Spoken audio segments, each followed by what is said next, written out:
4th of July, everyone. I hope you guys enjoy your time with your family and loved ones. And check out these pork ribeyes. I didn't even know these were a thing until like a week ago.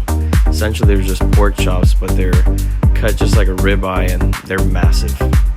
These were delicious. I kept one of them simple with salt and pepper, and the other one I used Stubbs, which is, if I'm being honest, my favorite seasoning for pork and chicken.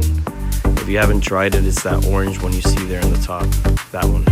Sorry for being so quick.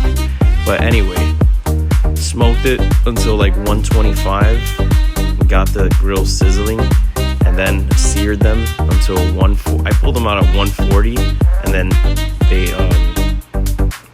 they overstepped to 145. But anyway, enjoy the video, guys.